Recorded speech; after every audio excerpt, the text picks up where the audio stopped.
Okay, welcome everybody. Welcome back, David. And over to you, Peter. Well, we do welcome back David Mosley and look forward to what he'll be saying in the New Testament. We certainly enjoyed last week and look forward again to this week. So let us pray. Loving God, as we come into this holy season, we ask you to open our hearts and our minds and our hands to be your people. We ask this in Jesus' name. Amen.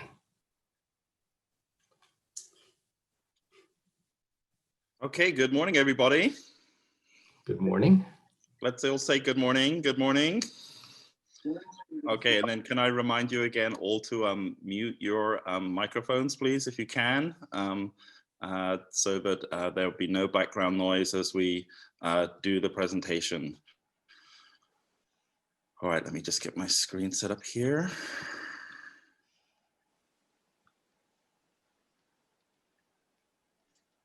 Okay, is that working? Can you all see my screen? Good. All right, well, welcome to our second session on a holy night in the not so holy land. We're closer now by 1 week to Christmas itself. And last week, we spent a lot of time in the text themselves, looking at the specific ways in which Matthew and Luke, as gospel writers, unfolded their narratives and the particular emphases that each gospel has, depending on who their audience was. We could identify their theological prejudices, their preconceptions. We can make some assumptions about the audiences they were writing for, but we also saw that it's not necessarily possible to blend and harmonize those stories of Jesus's birth in Matthew and Luke into a perfectly consistent Christmas pageant stage play. That there are distinct emphases and there are actual factual contradictions at times that we allied as we reconstruct a single narrative out of what are two distinct narratives which have distinctive theological purposes. So today, as promised, we are actually going to go to the Holy Land virtually and take a look at some of the places in the Holy Land. We're going to be concentrating mostly today on Luke's Gospel, which begins first of all with the birth of John the Baptist, and we'll visit Ein Kerem, which is the location in the suburbs of Jerusalem that's associated with the home of Zechariah and Elizabeth, and the birth of John the Baptist, and the visitation of Mary to her kinswoman Elizabeth that we read about in Luke 1. But most of our time we're going to be spending in Nazareth today. Now, it would be wonderful if we could all get on a plane and fly out to Israel and explore these holy sites. But you don't have to fly all the way to Israel to explore the Holy Land. You can stay right here in the United States and you can visit my favorite place in America, the Holy Land Experience in Orlando, Florida. Now, if a SeaWorld or Disneyland or Universal Studios or the Wizarding World of Harry Potter is not your thing, then the Holy Land Experience has everything you want as an American Christian. It is a theme park for Christians. This is a map of the Holy Land Experience, which is in Orlando. So you arrive in beautiful Orlando. The city is beautiful, and there's the entrance to the Holy Land Experience. And I was very lucky to visit the Holy Land Experience in 2010. The Mosley family was having a reunion. It was the first time that we'd all been together since my wedding in 1997. So the first time in 13 years that my parents and my two brothers and I and their families had all been together. And we met together in Florida, where my brother lives in Tampa, and we rented a house in Orlando. And this was one of the things that I really, really wanted to do. And my family, who I've mentioned before, my parents are evangelical Baptists. They really, really wanted to go to the Holy Land Experience. I imagine we wanted to go for very, very different reasons. But as you arrive at the Holy Land Experience and you park your car, you get to walk through the replica of the Damascus Gate. And there is a nice multiracial welcoming for you. That's about the most multi-racism you'll get, or the most diversity you'll get at the Holy Land Experience. In my observations, almost all of the staff members at the Holy Land Experience was white, but I would guess about more than 50% of those who were visiting the Holy Land Experience in the particular day I was there in June 2010 were African American. There is a waiver release that you have to read as you go in with a cardboard cutout of Jesus standing there, just to make sure that you do read it. I did think it was a bit funny that it says shalom at the bottom with a question mark. I guess you have to say shalom back because you've agreed to the conditions of the waiver and you're releasing the Holy Land Experience incorporated from any injury or that you may sustain while you're visiting their wonderful park.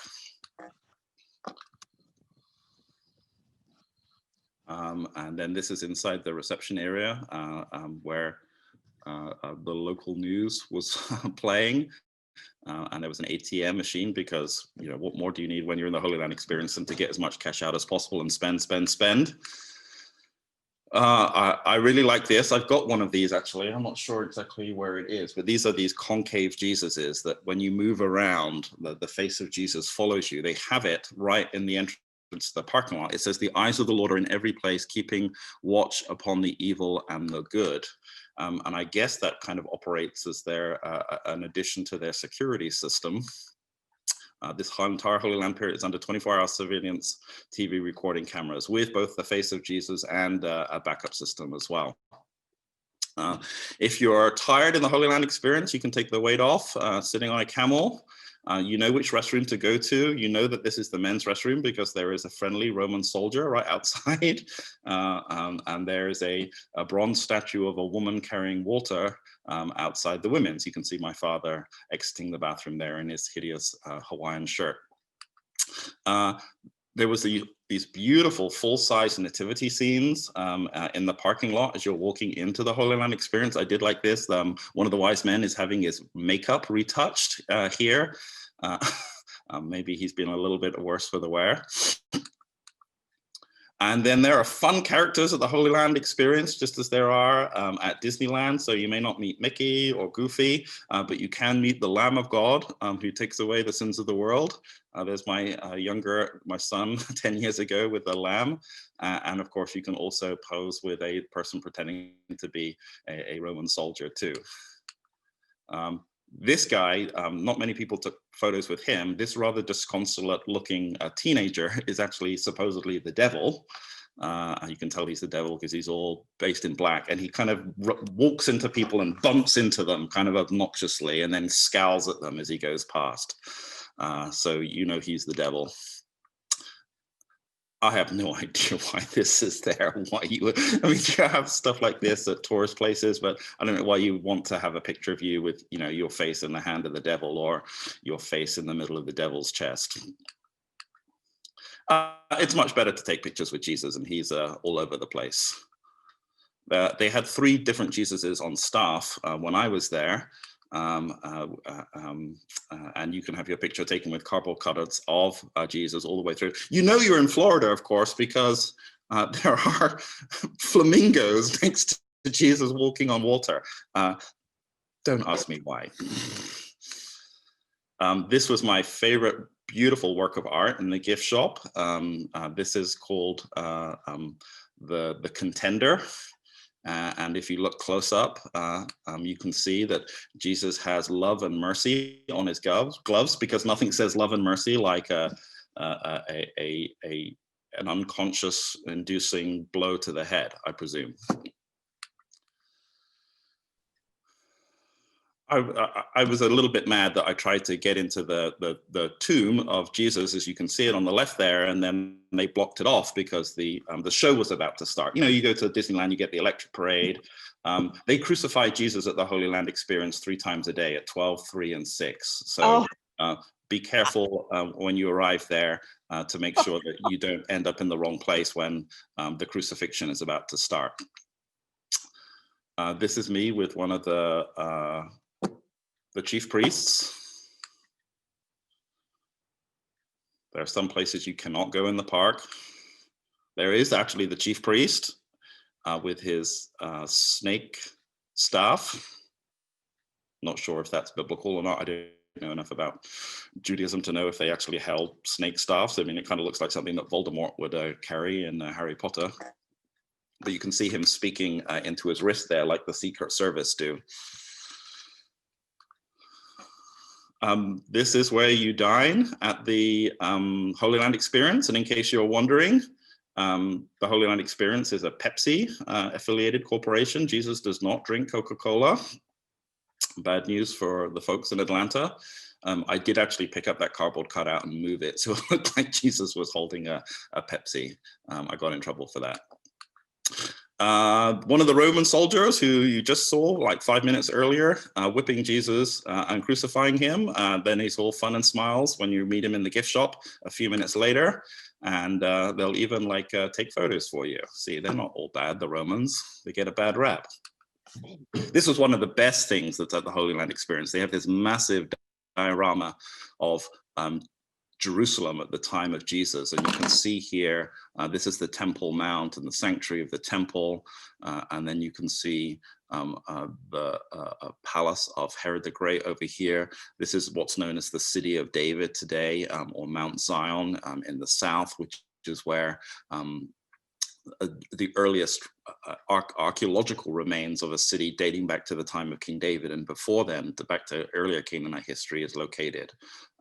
We're kind of looking as if we're on the Mount of Olives here, over the Valley of Kidron, and then up to the old city of Jerusalem. And there you get a better view of this great scale model of Jerusalem, of the old temple, of the temple at the time of Jesus. This was a construction site at the time of Jesus. And you can see the Antonio Tower here that the Romans built in the corner of the temple so that they could literally look down on everyone in the temple. It was kind of like being in a prison yard. We'll talk more about Jerusalem in a couple of weeks. There are great shows at the Holy Land Experience. Sing for the King, karaoke. This was a bit disconcerting because the person who had the best voice when I was there was Pilate. Pontius Pilate had a really great voice, and it was very weird to see him singing praise songs, and then 10 minutes later when the show started, seeing him condemn Jesus to death. This was a little bit disturbing. So this older lady, as you can see, she looked like she was in her late 70s or late 80s. It was a brutally hot day the day we were there. It was Florida in June, so it was, I don't know, in triple figures, I think, and very humid as well. She'd found a nice little bit of shade, but a security guard appeared. You can tell he's a security guard because they have little earpieces, even though he's in costume, and they really got into it because he wanted her to move. There's no way that she's in the way of the procession that was about to take place as Jesus is whipped to Mount Gotha, but he was very adamant that for her safety, she needed to move out of the shade as an 80-year-old woman into the sunshine. And it got so heated, he had to go and get one of the local friendly looking security guards and bring the security guard over. And then eventually they forcibly removed this woman out of the shade into the sunshine. But everyone gets really excited. There's all the paparazzi looking as Jesus walks past towards the crucifixion. It's not PG, I'll tell you that. And as Jesus walks past, you know, there is cleanup on aisle 3. People would actually, so I saw some people actually bring Kleenexes and kind of dip their Kleenexes in the ketchup and then put it in sealed bags. It is really hard though to suspend your disbelief when you can see Alexis in the background drive past into the parking lot as Jesus is being whipped to the crucifixion. But eventually they arrive at Golgotha. The Roman soldiers who will be taking photos with you in the gift shop later hoist up the cross. And there is Jesus on the cross. It's pretty grisly. But don't worry, underneath the hill of Golgotha is the tomb of Jesus. Even though they closed it off to begin the show, I quickly snuck in there, although you can see another one of these security guards here with his earpiece about to clear people out. Anyway, I snuck inside the tomb, and inside the tomb, there is like a little carved area where, you know, the body of Jesus would have been laid. I found this interesting as well. There was a doorway in the back of the tomb. And I asked the guy with the earpiece, what is this doorway for? And he said, it's the emergency exit so that they're up to code.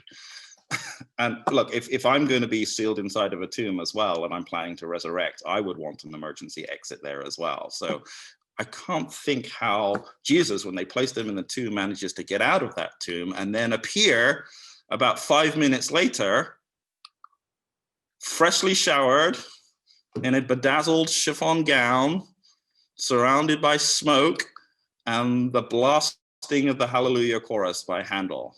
And there's the resurrected Jesus, back where the cross was 10 minutes earlier. So I thought, look, he's got to come down the side of the hill. So while this was going on, I snuck around the back of the hill of Golgotha while Jesus was receiving his full adulation. And I managed to catch Jesus coming out the back way. And can you see what he's doing? I mean, because he's just showered, because he was covered in blood. He had to shower, do a quick costume change, and his hair is still wet, and it's 105 degrees and humid in Florida. So he's doing that shampoo commercial thing with his hair. Can you see? He's like shaking his head back in his beautiful flowing locks. I just managed to get that picture. I'm so pleased with that picture. And he was lovely. He was very, very friendly. He was kind enough to pose for pictures. I was wearing a shirt that day that had been given to me by my Advanced Honors Philosophy of Religion class. And that class at Bishop's is nicknamed AP Jesus. And so I've got my AP Jesus College Board shirt on. You would not believe how many people stopped me at the Holy Land Experience and asked which school I taught at so that they could send their kids to a school that offered AP Jesus, because, you know, AP US History and AP Chemistry just wasn't cutting it. But I mean, if their kids could teach AP Jesus, that would be awesome. And then my son was going to take a picture, and this woman with this, I imagine this is a wig, pushed my son out the way so she could get her picture with Jesus. I found this supremely ironic, because why start now? No one is bothered being respectful up until this point. But this was a prayer garden, the Testimony Cross prayer garden, and you'll be very pleased to know that heaven has a very organized bureaucracy when you are submitting your prayer requests. So if you want to praise God, you have to submit it on the pink form. If you want to pray and you have a request, it must be on the blue form. If you want to testify to your salvation, it must be submitted in the white form. And if you wish to rededicate yourself to God, you have to submit that on the yellow form. You know, goodness knows what happens to you if you try and rededicate yourself on a pink form or try to pray to God on the white form. I imagine the Holy Land Experience bureaucracy will contact you and you will be in a lot of trouble. This was fun. So I went with my nephews and nieces and my son to a little children's area, and they were putting on a version of the David and Goliath story. So who do you think the nice folks at the Holy Land Experience chose to be David? They chose me. And who do you think they chose to be the wicked, evil Goliath? They chose this very, very cute little African-American girl. So the visual mismatch was was apparently lost on them, but not lost on me. I really don't know what's going on here. It's in Noah's Ark, as you can see, and there's like one of those grab the claw machines where you can get one of two of every animal. But I have no idea why, you know, Jaime Lannister and Cersei Lannister from Game of Thrones, what they're doing in the middle of the Ark there. Oh, this is the best thing. So if you stick around for the last crucifixion and resurrection, there is an extra there's an extra coda added onto that performance where Jesus enters the heavenly sanctuary. So they move the final act over to their mock-up of the sanctuary of the temple in Jerusalem, and all of these angels come out. These are actually angels. There's a lot of gold lame apparently in heaven, and some platinum blonde wigs, and there's some really exciting dancing going on. And then Jesus appears out of the doors of heaven. It's very Vegas. If you look closely, Jesus, this is Burger King Jesus.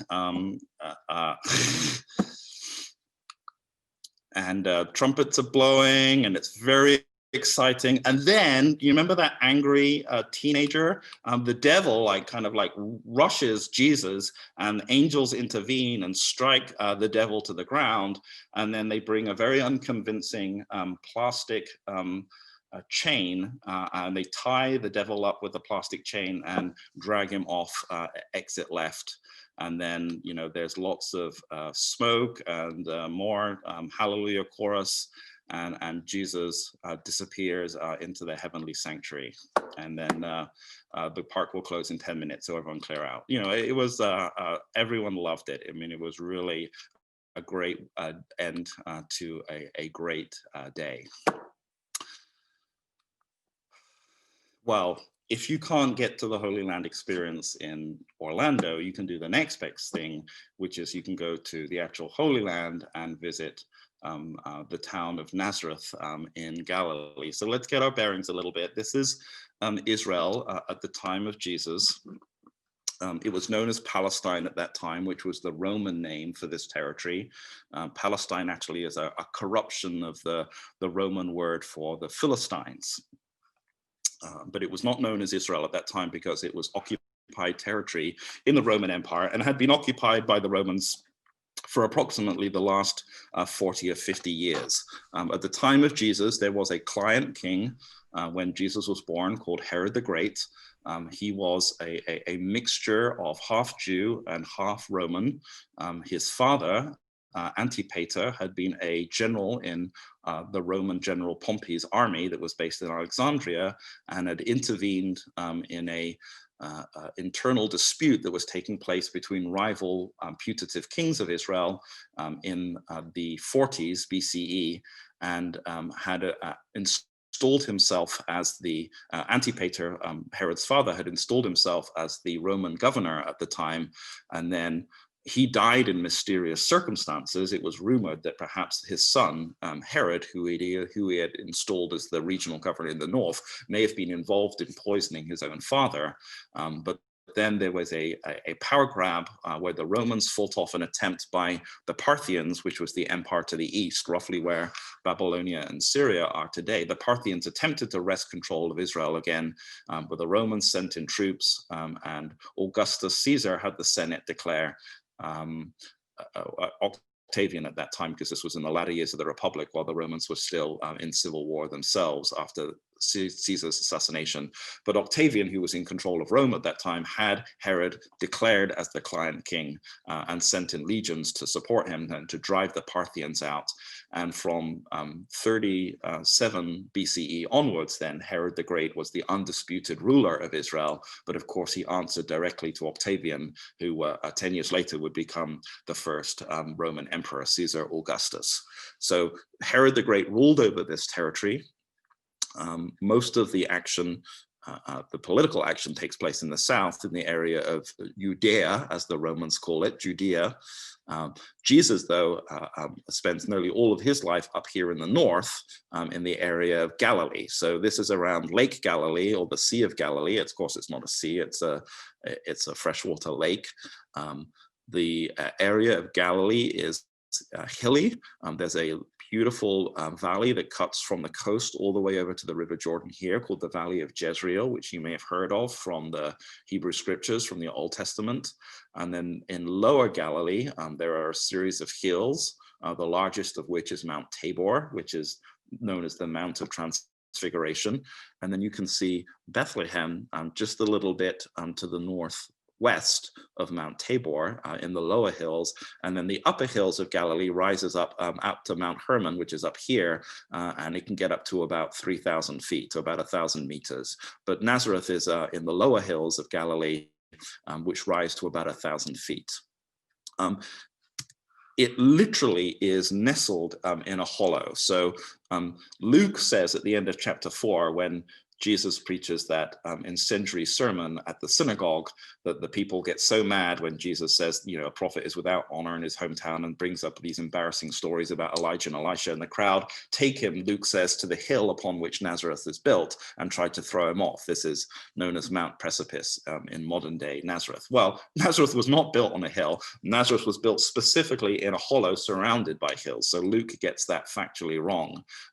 But it made Nazareth pretty much hidden and off the beaten track.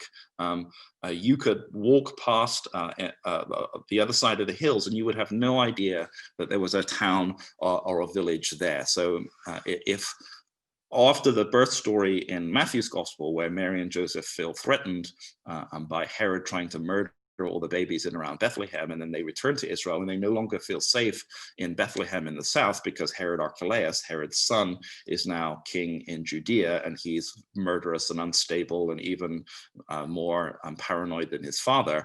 Then Nazareth is a really great place to hide out, because it literally is physically and geographically hidden from all of the surrounding regions. There was a wonderful English painter called David Roberts, Scottish painter, my apologies to the Scots, a Scottish painter called David Roberts, a member of the Royal Academy, who visited Israel in the late 1830s. And I highly recommend the book of his watercolors, which you can buy on Amazon. His images of Israel and the holy sites before Westerners, before modernization and industrialization arrived in this part of the world are really spectacular, because they capture what Israel was like, what the Holy Land was like during the late Ottoman period, and in many ways what Israel had been like all the way back to the Crusader period as well. They're beautiful images, and this is David Roberts' portrait of Nazareth, as you can see. Then you can see kind of hidden amongst the hills here. This is his portrait of Mary's well, which we'll take a look at later in Nazareth. And then this is his sketch inside what were the remains of a Crusader church, which was by this time almost 800 years old. So this is underneath what is the modern day Church of the Annunciation. So let's go back to Nazareth. So Nazareth is here in Lower Galilee. This is the plain of Jezreel here. This is the modern port of Haifa, and Mount Carmel is over here. Remember that famous story with Elijah and the priests of Baal. And then this is the Sea of Galilee. So from Nazareth to the Sea of Galilee is about 8 miles. It's very close. Capernaum would become Jesus's headquarters for his adult ministry, and these are the towns around the Sea of Galilee, Bethsaida, Magdala, that we're familiar with, and then further to the north here is the Golan Heights and Mount Hermon. Nazareth is nestled in the hills here. This is the plain of Jezreel. I mean, if you climbed up out of Nazareth to the hills in the south, the southern part of the hill, you could stand on that hill and you could look over the whole of the plain of Jezreel. You could probably see all the way to the coast, to the Mediterranean, and you could see almost all the way to the lower part of the Sea of Galilee.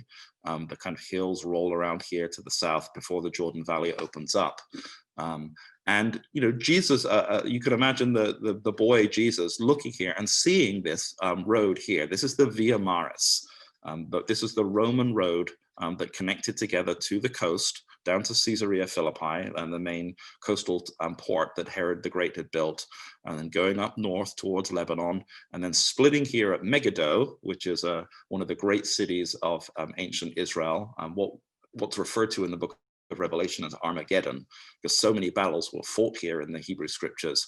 It was assumed that the great battle that would bring the world to an end will be fought here as well. So from in Megiddo, the Via Maris splits, and then it rolls up here around the edge of the southern hills of Galilee, and then down to the border town of near Capernaum, which is why Matthew the tax collector is collecting taxes here, because you are exiting the part of Israel that's controlled by, at that time, Pontius Pilatus, and Herod Antipas, Herod the Great's other son who ruled up in Galilee, and you're entering the Roman province of Syria up here as the road heads towards Damascus. So there would be taxes and levies charged here at Magdala and Capernaum as goods moved in caravan being traded, going here then into Syria and further afield, and maybe even connecting up with the trade routes that go further into the Caucasus, across to India and into China. So you would see some really, really interesting characters moving here from Egypt and Africa and the south, from the other parts of the Mediterranean, and then moving across this part of Galilee and heading further east to other parts. Nazareth today is a predominantly Palestinian city. The Israelis have built a residential area up on one of the hills, which is called Upper Nazareth. So look, this is not occupied territories. This is part of the greater part of the modern state of Israel. But because it's predominantly an Arab town and a Palestinian town, the Jews who have moved in, the Israelite Jews who have moved into there have built their own kind of gated community up on the kind of prime real estate on the hills. But the majority of the town, which is about 30,000 people, are Muslims. 65% of them are Palestinian or Arab Muslims, but about 35% of them are Arab Christians as well. So there is still quite a predominant Arab Christian community in and around the modern town of Nazareth. But the entire local government structure and the feel of Nazareth is the feel of a Palestinian Muslim town. There's a lot of controversy at the moment because the Muslim community has been trying to build a large mosque near the center of Nazareth, and they're worried, or the concern amongst the local Christian community is that the minaret of the mosque will dwarf this famous dome of the Church of the Annunciation. So that's a kind of local political issue that's still rumbling on today, because of course Nazareth derives massive amounts of revenue from pilgrims who pour into the town of Nazareth. You know, millions and millions of pilgrims a year who visit Nazareth, and there is obviously concern amongst many of the merchants, most of whom are Muslims as well, that a large mosque will detract from the attractiveness of Nazareth to Western tourists. Well, this church is what dominates Nazareth. It's called the Church of the Annunciation. It's relatively new. It was built in the 1950s and the 1960s. But like many churches, this is inside, you can see that beautiful dome. Like many churches you find in the Middle East and in Israel itself, this is a church built upon a church, built upon a church, built upon a church. It's kind of like rushing nesting dolls.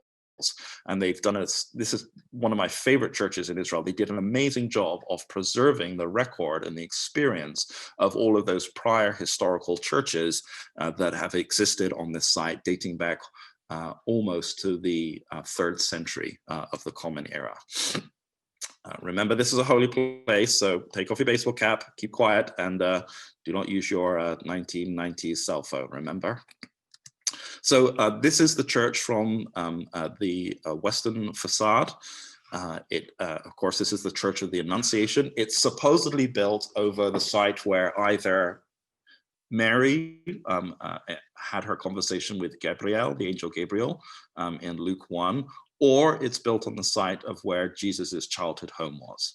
Those are the two traditions about this church. But you can see on the main facade, you can see Angel Gabriel here speaking to Mary, and then along here over the doorway into the church are the evangelists. So you can see Matthew, Mark, Luke, and John with their accompanying iconic figures, the human being for Matthew, the lion for Mark, the ox for Luke, and the eagle for John. And round the courtyard of the Church of the Annunciation, you find all these beautiful mosaics. This one was paid for by Vatican City, where you can see Pope John Paul, actually, who visited the Holy Land in the late 1990s, having a vision of the Annunciation.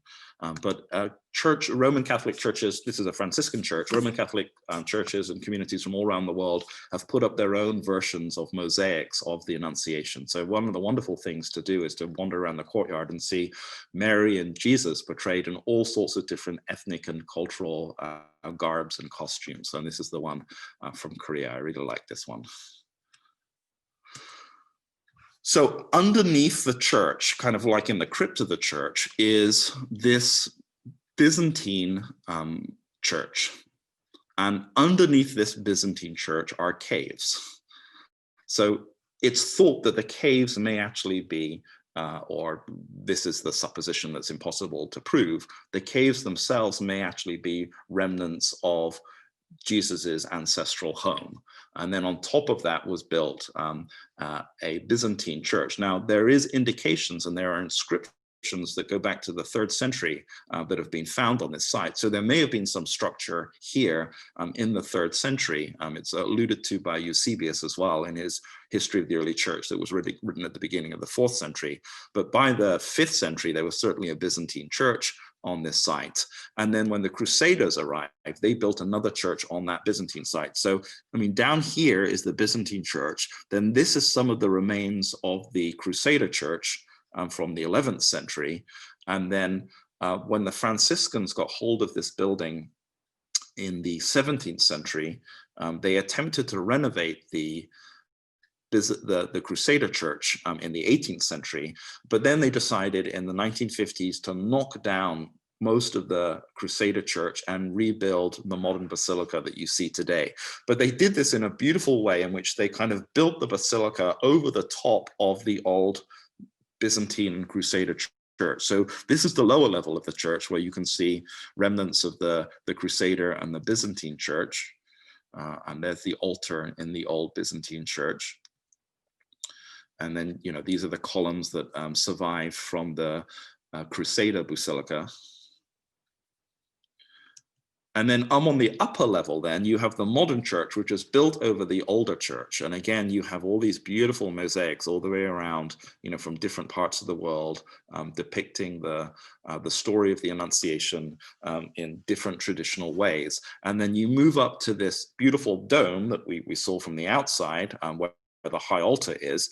But as you look up to the dome, there's a kind of like circular area here that's open that looks down into the older versions of the churches. So, I mean, there's the cave, then there's the Byzantine church, then there's the Crusader church, and then you look up into the dome, and then on this upper level then is the new modern Franciscan basilica. I kind of did a panorama shot here, so you can see this is looking to the high altar, but then you can see the walls here with all these beautiful frescoes and mosaics. But then you can see the way in which, you know, this beautiful structure is built over the top of what's beneath here, which is the older versions of the churches. And then this is the open dome area looking up to the dome, and then looking down, you can see these are the steps leading up to the altar in the old Crusader church. And then beneath the old Crusader church, you know, we saw the altar in the Byzantine church as well. So it really is a spectacular building, one of my favorite churches in Israel.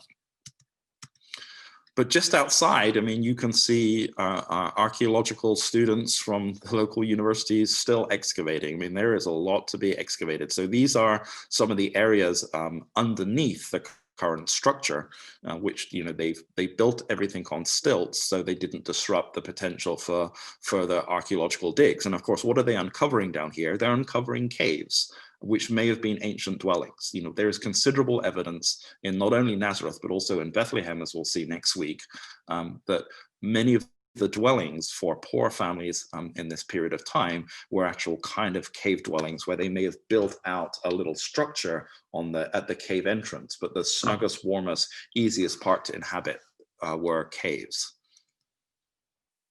So there's some of the archaeologists doing their excavation work, you know, and that was, you know, that's still taking place, and they're uncovering what looks like a beautiful mural here. Can you see, with plant vegetation and flowers? So that's the main site in Nazareth that's thought to be associated with the birth of Jesus. But of course, there's another site just down the road, about 400 yards north of the Church of the Annunciation, called Mary's Well. This is a figurative illustration of what it might have looked like at the time of Jesus. This structure here, where the spring well shaft is, and this is what it looks like today. So it's kind of like built in the middle of a residential neighborhood in the northern part of Nazareth. And you can see all the apartment buildings for the local population around here. And then there's this lovely courtyard with olive trees and this preservation of a structure. This is not the ancient structure. This is a modern version of the ancient structure right here.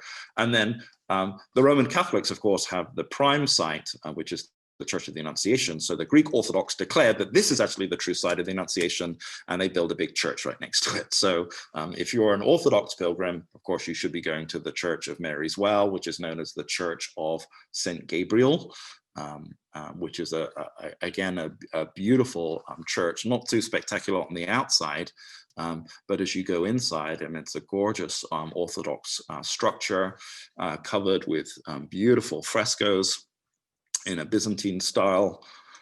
And then, of course, underneath the more contemporary version of the Byzantine church is an ancient church. This is looking back to the entrance on the main level of the church. But then you can go underneath the church, and then down into the lower level, there is another church underneath the main church, which is going back into the first millennium of the Common Era. And right at the bottom of that church is a supposedly ancient well or ancient spring, which is, the Orthodox priest will tell you, the place where Angel Gabriel actually appeared to Mary. And of course, if you should just want to throw in some money there, you're more than welcome to do so. Now, my second favorite place in Nazareth after the Church of the Annunciation is Nazareth Village. Nazareth Village is a modern theme park of ancient Nazareth, which was built by an American evangelical organization. I've got like a short video to show you here. I had a video of the Church of the Annunciation, but I think we're running out of time a little bit. But let me show you this video. Actually, I'll show you a little bit. Firstly, I'll show you a little bit of the video that I have of the Church of the Annunciation, so you can see it a little bit from the inside. So this is a good video I found on YouTube, made by a tourist who visited there about 10 years ago.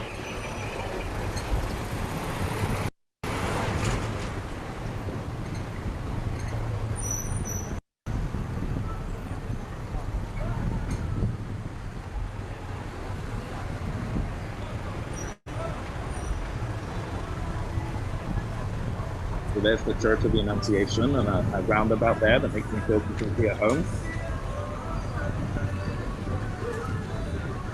As you can see, it's like a bustling modern Palestinian town.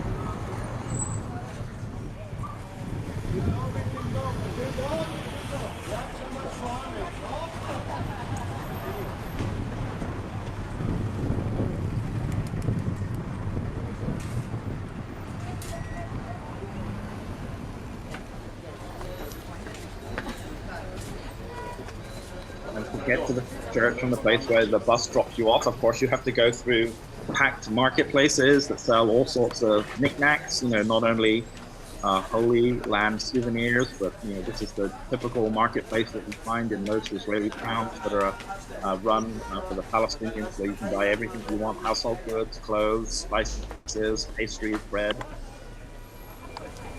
You have to climb a little hill to get up to the entrance to the Basilica of the Annunciation. Yeah, I saw it. And there's the western front, as I showed you earlier.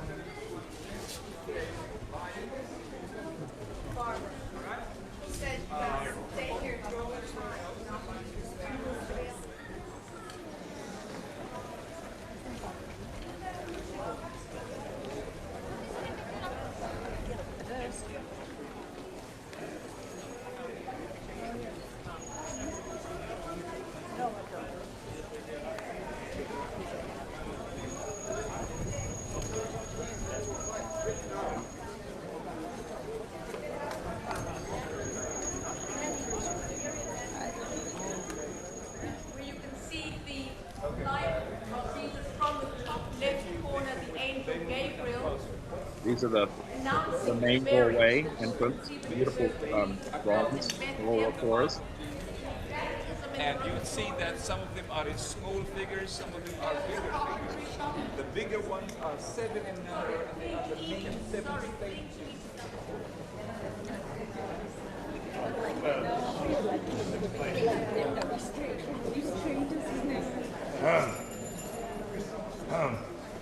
Thank you. So this is in the lower church here. There you can see the parts of the Crusader church, and then behind that gateway, that archway, is at the entrance to the old Byzantine church. So they're kind of underneath the dome here. If they looked up, they could see up into the upper church.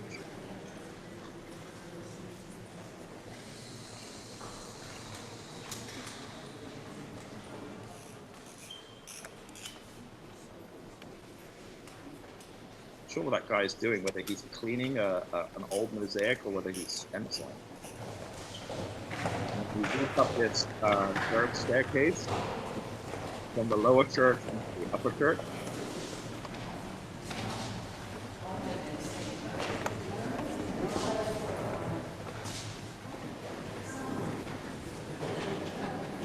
And then this is the modern upper church then from the 1960s.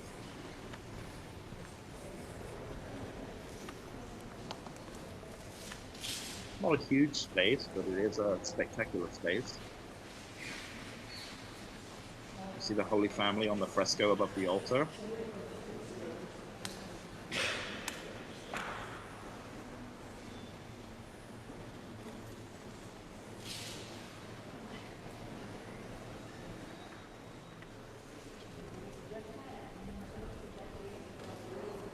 Beautiful artwork on the mosaics on the side.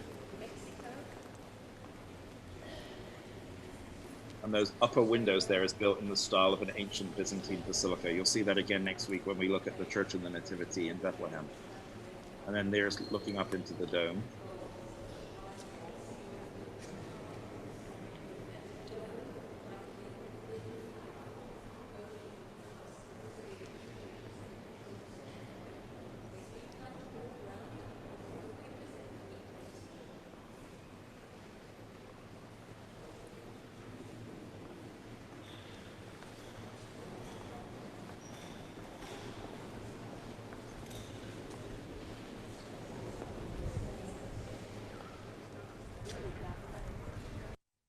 All right, so that gave you a little bit of a sense of the Church of the Annunciation. And then this is just a brief introduction then to Nazareth Village. So this is just on the edge of Upper Nazareth. It's built on this site here, which is actually ancient terraced levels. So, you know, a lot of the agriculture, particularly the olive grove in ancient Israel, was along these terraces. You know, they're kind of like the theory of paddy fields where they would trap moisture. And they've built this model village of what an ancient Israelite village would have looked like. I mean, this is fascinating. I love stuff like this, I mean, because it's very, very informative and very, very educational. So here's a little short video introducing Nazareth Village. You can see some of the sites, and then I'll show you some pictures from when I visited it too. There's the requisite growing shop. Today, we're visiting a very special place. A place that takes us back in time to the 1st century and recreates the life as it was in the times of Jesus. Exact replicas of the 1st century houses, synagogue, mikveh, and olive presses have been carefully built using the same methods that would have been used by Joseph the carpenter. The scenes are brought to life as villagers populate the farm and houses, living and working with the same type of clothing, pottery, tools, and methods that Mary and Jesus would have used. A carefully researched recreation of Jesus' hometown. There's really no other place like it.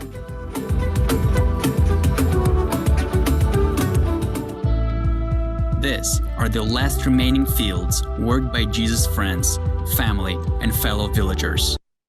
I did think all those tennis courts in the foreground were a bit, they didn't necessarily have to have that in the site, but that is really interesting. And he said this is the last remaining pieces in the actual city limits of Nazareth that preserve these ancient terraces, which would have been there at the time of Jesus's childhood.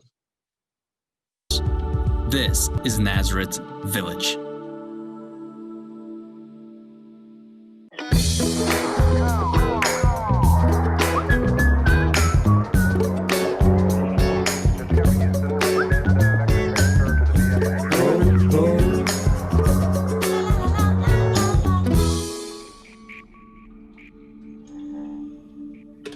Welcome to the 1st century.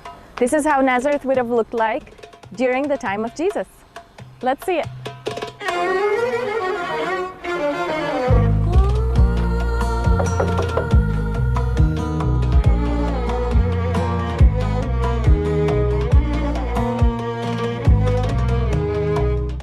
All right, we are in Joseph's workshop.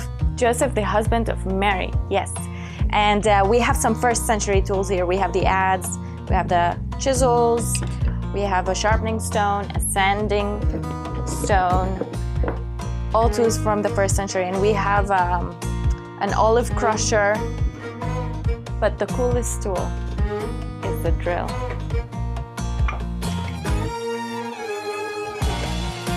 This is completely environmental friendly drill. Let's see. So we grab the tip and we keep a good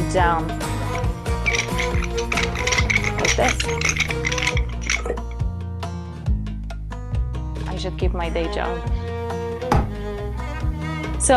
So remember, Joseph is often referred to as a carpenter, but the word in Greek is tekton, and tekton could mean any worker in building materials. So it could refer to just a general construction worker. So we don't specifically have a reason to think that Joseph and perhaps Jesus himself were woodworkers. But if they were woodworkers, they would have been in the construction industry. So they're not making little, bedside tables and chests of drawers. They would have been making door frames and window shutters. And they would have been working on a building site. More of that in a moment. So while Joseph would have worked right here in his carpentry, Mary would have been right next to his side, cooking the meal for the family, preparing the food for everybody. And the Bible tells us that women weren't only housewives, they also had some occupations. Come, let's see Hannah's workshop. Just like a Proverb 31 woman, or Lydia, or Tabitha in the New Testament, worked and they used their hands to produce something. They earned their wages in a good way. And here we have Hannah's workshop, where she sits all day and she weaves. We have the sheep on the land, they shear them, and she takes care of the rest. She washes the wool, unknots the wool, she spins the wool, dyes the wool, and she makes beautiful 100% wool scarves that are like this. This is an old one, but they are and they're available for purchase in the gift shop, just in case you're worried. Just wonderful, and they use them for winter because it kept them very warm. We are in the only 1st century synagogue replica. This is incredible. This is what it would look like 2,000 years ago. What was it used for? Take a look at those seats. These are not like your regular pews in church where you sit and look at the stage. No, you sit here and you look at each other. Look at it. It goes all the way around, and the person sitting here is looking at the people sitting on the opposite side. You look at each other's faces. It's a fellowship center. So if you already guessed it, it was multifunctional. Synagogue in Hebrew is Beit Knesset. Beit Knesset means the house of gathering, a fellowship house. It was used for teaching children to read and write throughout the week. It was used as the courthouse to solve disputes among the people. And on Sabbaths, it was used to study the Torah. This is how Jesus would have come and read from the Isaiah scroll, open it and read it in a synagogue that's looking very much like this one. It's quite remarkable that after 2,000 years, this piece of land remained untouched by the modern civilization. And to that, we can thank Nazareth Trust, a nonprofit that owns this land and oversees the oldest house. Okay, so That was a good video there to give you a little bit of a sense of some of the things you can see at Nazareth Village, which is, there are various places like this in the Holy Land. Some are more kind of goofy and irreverent, like the Holy Land experience in Orlando, but some of them are really fantastically educational. And that place is partnered with the local Arab Christian community and provides a lot of employment and a lot of opportunities for them to preserve the artisanship and the crafts of the ancient world. So, I mean, you get to walk along these ancient terraces. You see a guy, can you see he's threshing there? Can you see that? I mean, he's throwing up the harvested products to separate the wheat from the chaff, all the things that you find alluded to in the Gospels. This is the local shepherd who you see him separating the sheep from the goats.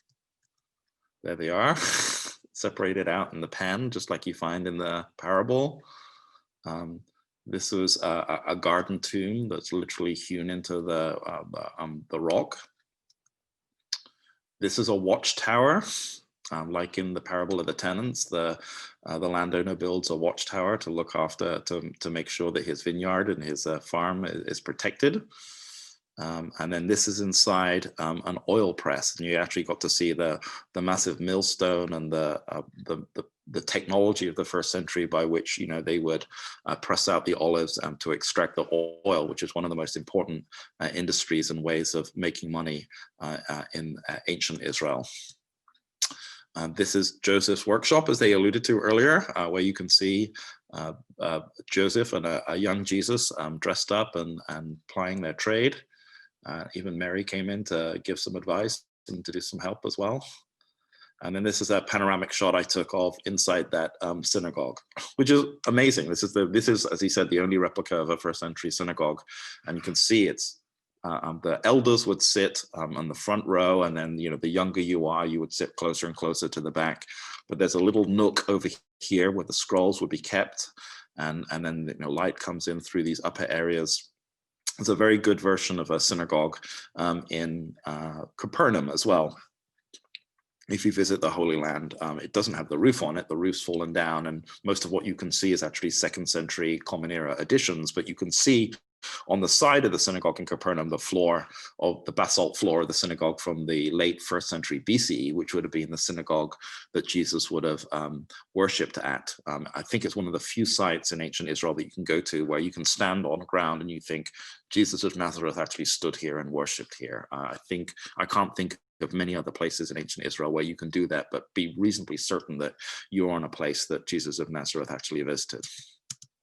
And then, of course, you finish up your visit with a delicious, authentic 1st century Common Era meal. So if you love Middle Eastern food like I do, that's one of the highlights. So that's Nazareth Village, if you ever get over there. Now, what's really, really interesting is just 3.5 miles to the north of Nazareth, there was this thriving Greco-Roman city called Sepphoris, which was rediscovered in the early 20th century and has been extensively excavated now.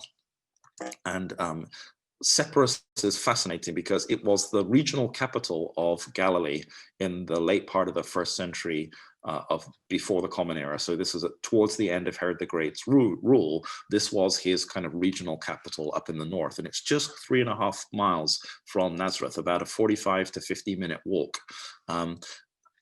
When Herod the Great was killed, when he died in 4 BCE, there was an uprising by the local population against Herod's sons, and the Romans had to send in troops and violently suppress the uprising that spread across Galilee, which included burning the regional town of Sepphoris to the ground.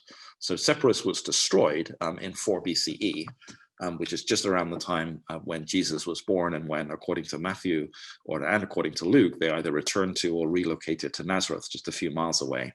But then when Herod was replaced by Herod Archelaus down in the south, one of Herod the Great's other sons, Herod Antipas, was installed as the king up in the north in Galilee, and he began rebuilding Sepphoris. And so Sepphoris was a thriving building site, construction site, all the way through Jesus's life.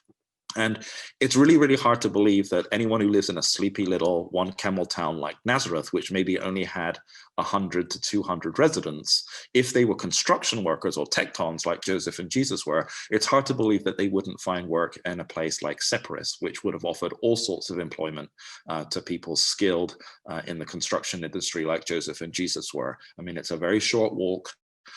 And they would have encountered in Sepphoris a very, very different environment to the environment that they were used to. So here's Nazareth, and then Sepphoris is just a few miles to the north. This is an aerial view of Sepphoris today.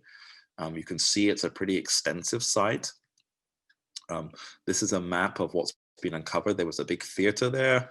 There were various urban planned communities, with a straight Greco-Roman style roads and villas. A lot of what you see in Sepphoris today was built later, in the later part of the 1st century of the Common Era, and then in the 3rd century, and then even up into the 5th and the 6th century. There's a spectacular synagogue there from the 6th century of the Common Era. So those buildings were not there at the time of Jesus, but this is, you can see the extent of the construction here.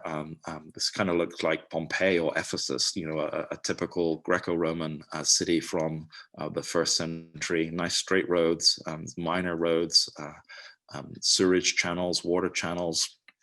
There was even an aqueduct that was built to bring water from 3 miles away. You can see some of the carvings, some of the beautiful mosaics in the villas, here with Greek writing, the columns, the Greco-Roman columns. And then these are some of the villas. Now, these are from a later period after the time of Jesus, but they're just spectacular mosaics. You can see how the quality of the craftsmanship there. The pictures are a little bit saturated in light, but all these beautiful animals and wild scenes. Very Greco-Roman. So Jesus of Nazareth would have been exposed to this, complex Greco-Roman Hellenistic pagan society right on his doorstep. Even though Herod Antipas was working on this city, Herod Antipas was himself very Romanized like his father, and would have insisted that the architecture and the style of decorating that took place in and around Sepphoris accorded with the fashion and the tastes of Greco-Roman culture at that time. They did have problems getting water into Sepphoris, and eventually Herod Antipas decided that he was going to move his capital from Sepphoris down to the Sea of Galilee in a town that he named after the Roman emperor at that time, Tiberius. And so Tiberius became the regional capital later in the life of Jesus of Nazareth. But Sepphoris continued to grow over the next few centuries. This is the 6th century synagogue, which really, really interestingly has all the signs of the zodiac in the mosaics on the floor. Fascinating, to see that kind of weird blend of the pagan and the religious in a space that's not usually decorated. I mean, the synagogues usually were pretty plain. You can see the menorah in the mosaic, and some of the, that's my star sign, Gemini there. And then this beautiful zodiac sign with the 12 spokes coming out of it at the end. And then this is the most famous image from Sepphoris. This is from a 3rd century dining room in a beautiful villa. And this is known as the Mona Lisa of Sepphoris. I mean, this beautiful image of the goddess Dionysius. Sorry, the god Dionysius here. But again, as I said, this is after the time of Jesus. There is the remains of a theater at Sepphoris. This is again dates from after the time of Jesus, but we can reasonably presume that in a Greco-Roman city that Herod Antipas was building, there would be theatrical performances, which is what the Greek-speaking, sophisticated merchants who are living in a town like Sepphoris would expect. And of course, that's where Jesus would have learned the word hypocrite, which is from the Greek word for actor, someone pretending to be something that they're not, a word and a piece of rhetoric that you find commonly used throughout Jesus's teaching and Jesus's polemics. And there's still lots of archaeological work going on in Sepphoris today. I mean, only a fraction of what's there has been uncovered. So the final place I want to take you just very, very quickly before we wrap up here is Ein Kerem. Ein Kerem is today it's part of the suburbs of Western Jerusalem, but at the time of Jesus, it was a little village about 3 or 4 miles out of the center of Jerusalem. Bethlehem is about 3 or 4 miles south of Jerusalem. Ein Kerem is about 3 miles to the southwest of Jerusalem. And so, you could get to Bethlehem by going through Ein Kerem. It's traditionally the place where Zechariah and Elizabeth had their homes. So Zechariah, who was employed as a priest at the temple, would have been reasonably easy for him to commute into Jerusalem to get to the temple.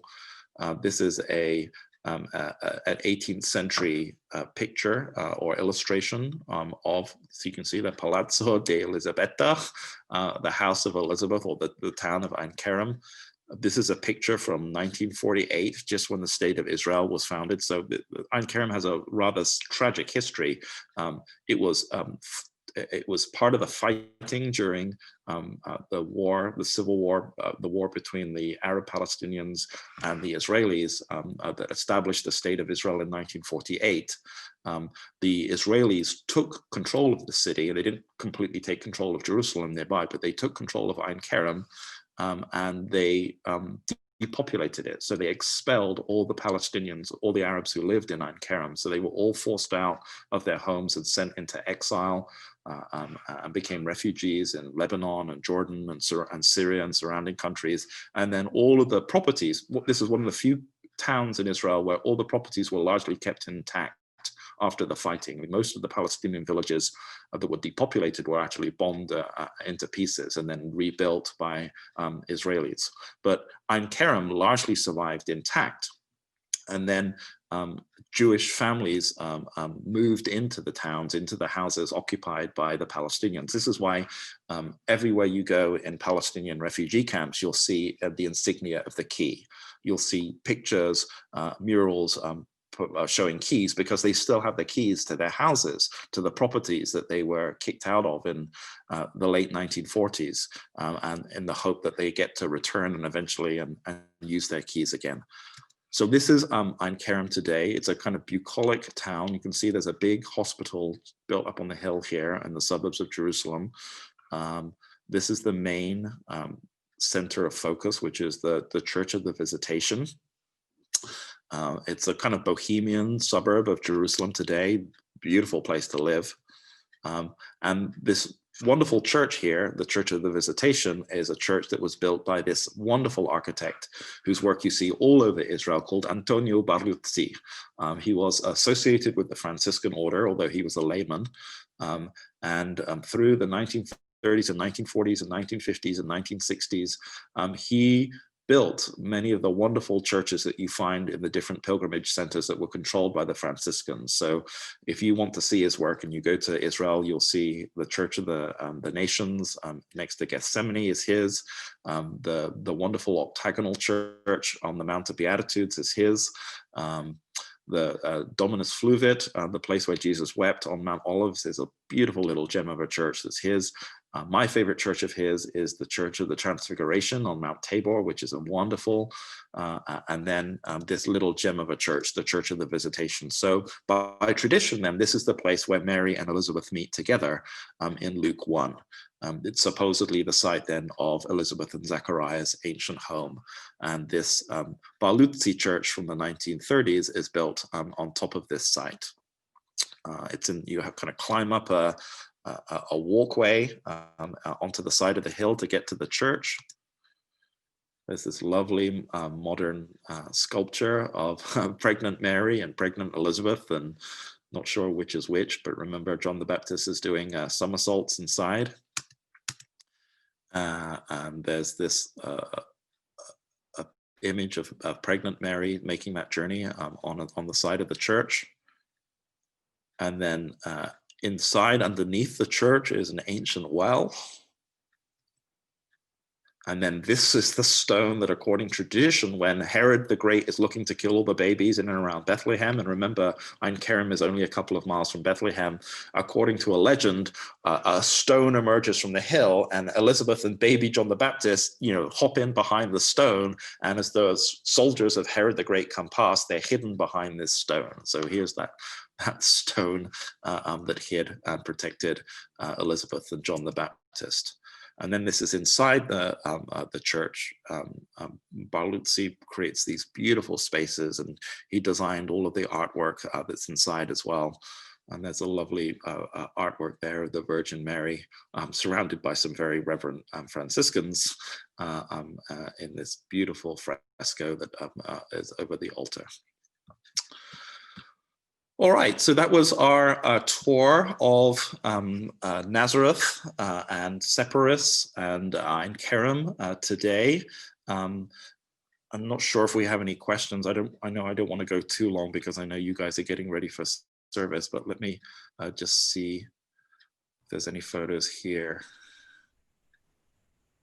Oh, someone's recommending the Morris Sorello Legacy Center in Mission Valley, which includes a replica of the Western Wall. I pass that every day on Mission Valley on my commute to school. I have not been in there yet, but it's closed at the moment because unfortunately the pandemic happened just as they were about to do their grand opening. I wouldn't exactly say I'm recommending it.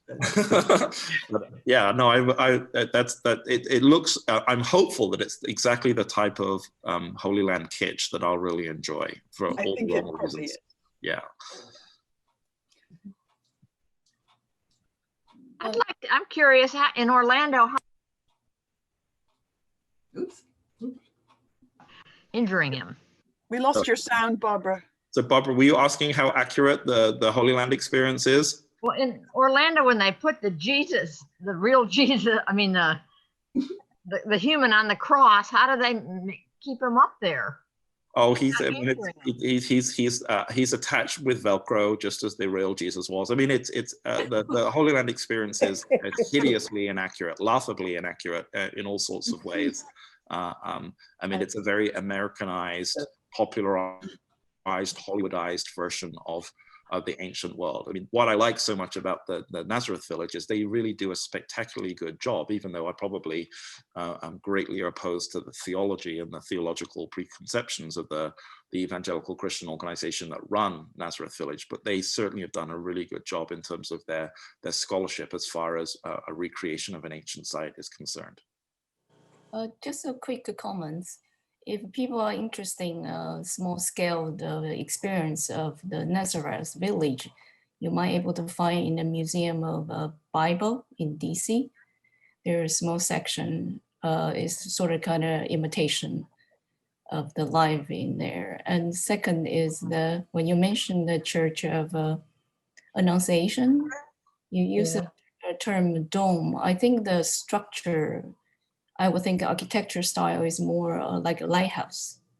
The shape of the lighthouse, because of the dome, oftentimes we were thinking the best example in Israel may be the Dome of Barak in Jerusalem, and also maybe the Pantheon in Rome. So yeah, and there's a wonderful dome as well in the Church of the Holy Sepulchre as well, which I fell down in an earthquake at the beginning of the 19th century and then was rebuilt. Yeah, I mean it's I don't know what the technical architectural term is for what's over the top of the Church of the Annunciation, but everyone refers to it as the dome. Oh, the dome, I see. So yeah, but it looked like a lighthouse to me. But anyway. Okay, so everybody, I'm gonna wrap up now because I know you need to get ready for Eucharist at 10:30. So next week we will be moving south and to the main stage to Bethlehem, and we'll take a look at the fascinating and in many ways heartbreaking situation that exists in Bethlehem today, and exploring a little bit of Bethlehem and its surroundings as it would have been back in the beginning of the 1st century of the Common Era as well. All right. Thank you everybody again. Thanks, Penny. Thank you, David. Hopefully see you guys next week.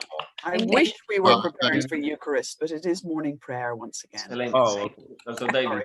Terrific program. Thanks, David. Thank you. Bye. Thank you.